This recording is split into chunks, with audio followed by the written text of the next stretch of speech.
हर हर महादेव। मैया भवानी की जय, शिव गुरु की जय, पार्वती माता की जय, कार्तिक गणेश की जय।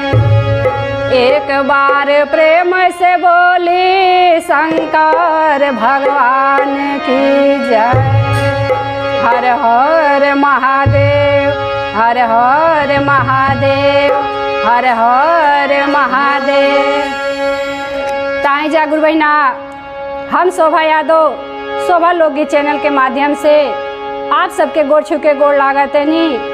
अजितिया व्रत के ढेर सारी शुभकामनाएं देतनी कि जहाँ से भी हमार जितना गुरु बहिना लो देखत हो खब, हमरा तरफ से बाबा भोलेनाथ से यह कामना रही कि सदा सुहागिन रही, जहाँ भी रही अपना घर परिवार में कुशल मंगल रही।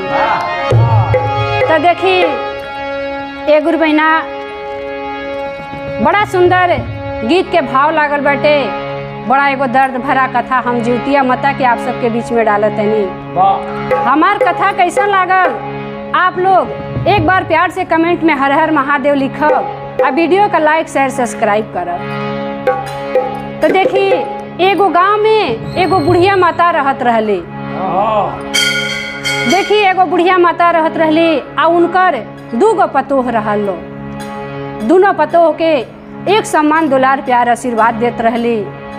बूढ़ी माता के यह ललसा रहे कि प्रभु जी हमरा जियत भरे अगर एक कनियो लोग के कौनो आल औलाद दे देता तो हमू नाती पोता अपन देख लेते।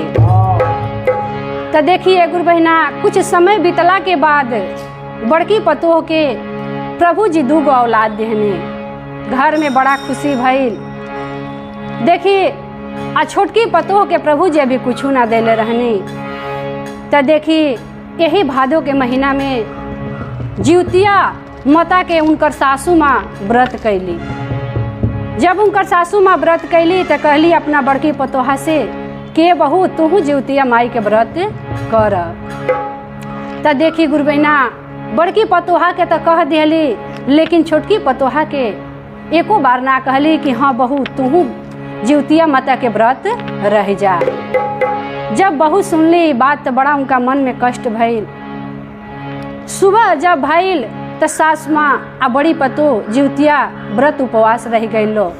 देखी ई व्रत कैल जला अपना आल औलाद खातिर, अपना बेटा बेटी खातिर, एगो बेटा बेटी पावे खातिर।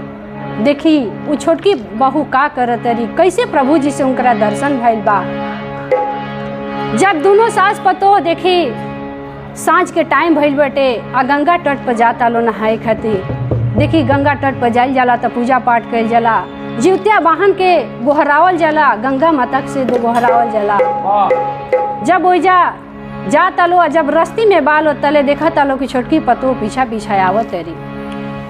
तो देखी गुरु बहिना, जब उनकर सासू माँ देखले बाड़ी तो बड़ा मन से क्रोधित भइल बाड़ी। आ क्रोधित होके आ पीछा पड़े पलट के देखले नहीं कि पिछमुकिया पैर चला के अपना छोटकी बहू के मार देतड़ी। देखी गुरु बहिना, 36 घंटा के उपवास रहली। वही जब उनका छोटकी पतोह बेहोश होके गिर गईली। जब छोटकी पतोह बेहोश होके गिर गईली आ दोनों जानी चल गईलो गंगा तट पर नहाए आ जितिया वाहन के व्रत करे। आ वही जब बेहोश होके छोटकी पतोह गिर गईली, बगल में देखली कि बड़ा सुंदर एगो शंकर भगवान के मंदिर बाटे। वही जैसे बाबा भोलेनाथ देखी जेके केहू ना सहारा होखेला ओके प्रभु जी सहारा होखेनी। देखी वही जैसे जोगी के भेष में गुरु जी आके अपना कमंडल डलुआ में गंगा जल ले रहतनी आ उनकरा के पियावे के कोशिश करतनी। कहली उनकर छोटकी बहू कि बाबा हम 36 घंटा के जितिया वाहन के व्रत कैले बानी, हम आपके जल कैसे पीही। बाबा भोलेनाथ कहनी कि बा बड़ा मन में सोचनी, कहनी कि अगर ये शिष्या के हम सहारा ना बनब तो हमार जगत में बड़ा अपमान हुई। देखी कैसे कह तेरी वो गुरु बहिना आ बाबा भोलेनाथ से कि कैसे गोहरावत तेरी गीत के भाव में सुनल जा।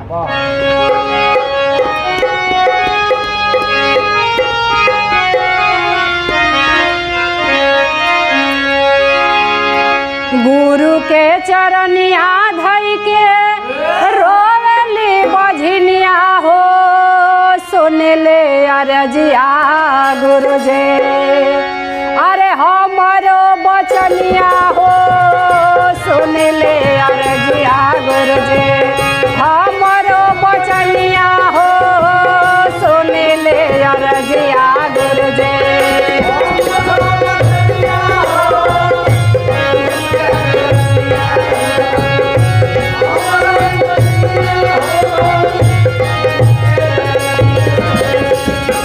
गुरु के चरनिया धई के रोवेली बजनिया हो सुनले अरजिया गुरुजी हमारो बचनिया हो सुनले अरजिया गुरुजी हमारो बचनिया हो सुनले अरजिया गुरुजी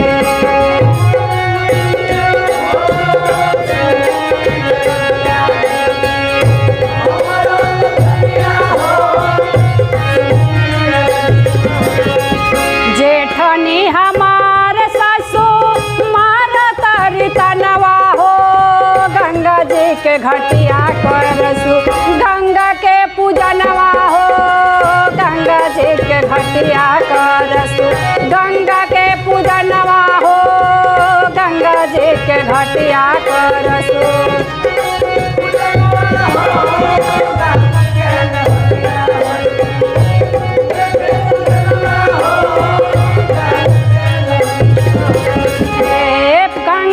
पूजनवा हो गंगा जी के घटिया करस जितिया वाहन के पूजनवा हो गंगा जी के घटिया करस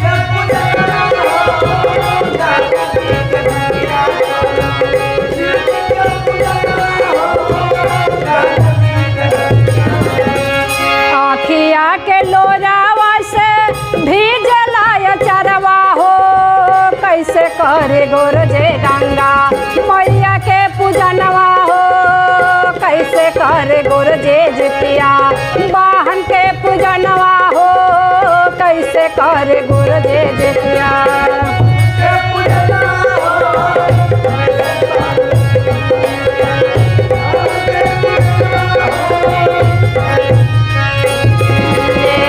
आखिया के लोरावा से भीजला चरवा हो कैसे करे गुरुजी जितिया वाहन के पूजनवा हो कैसे करे गुरुजी जितिया वाहन के पूजनवा हो कैसे करे गुरुजी जितिया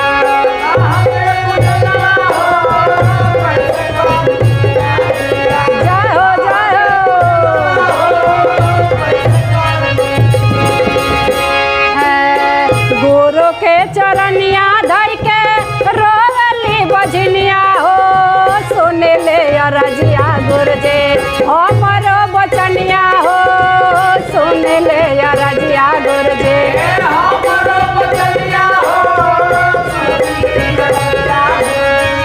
हमारो बचनिया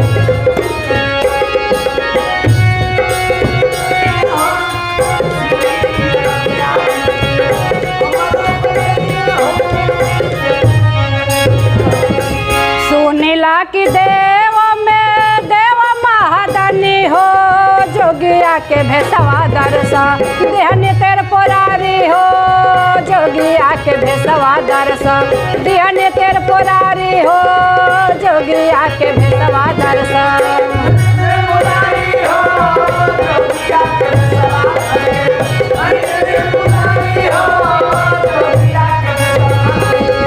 सोन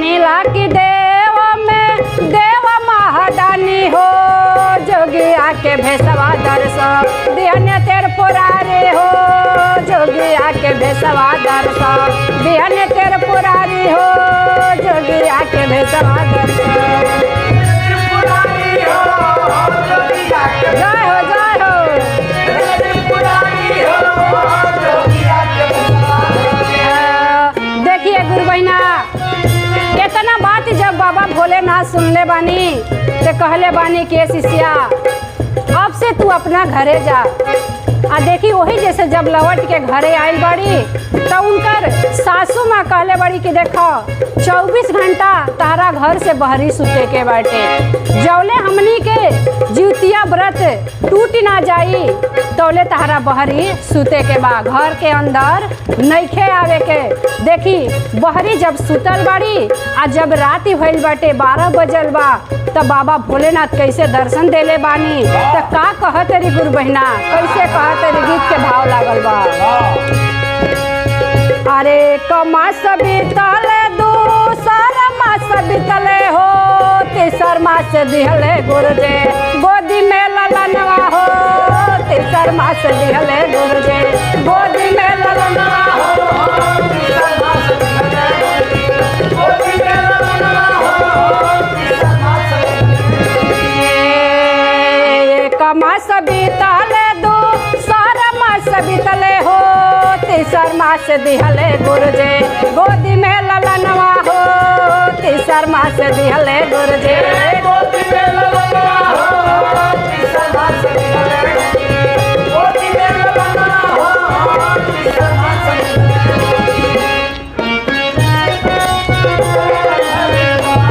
खिलौना माटे का तूने अजब रचा भगवान खिलौना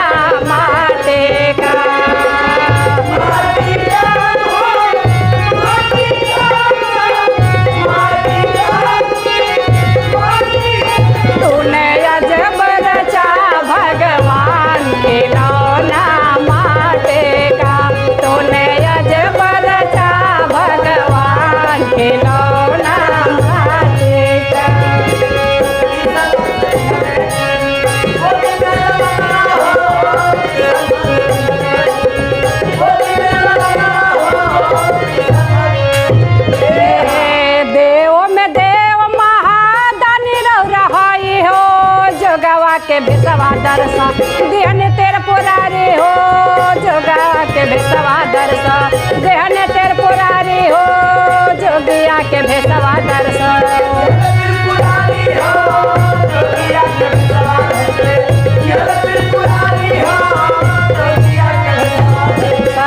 हाथ जोड़ी पैया पड़ी सासु महतरिया हो गुरुजी ललनवा दिहले रौरी भवनवा हो गुरुजी ललनवा दिहले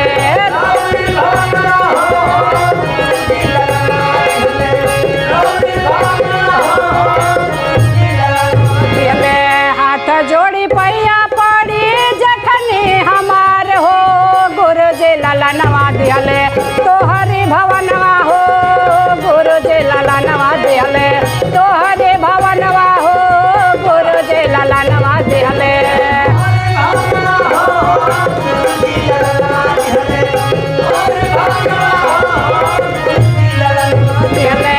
देवो के देव महादानी रही हो जोगिया के भेसवा देता दिहन त्रिपुरारी हो जोगिया के भेसवा दर्शन दिहन त्रिपुरारी हो जोगिया के भेसवा दर्शन दिहन त्रिपुरारी हो जोगिया के भेसवा दर्शन। एक बार प्रेम से बोल दी शंकर भगवान की जय जीवतिया बाबा की जय जीवती वाहन बाबा की जय।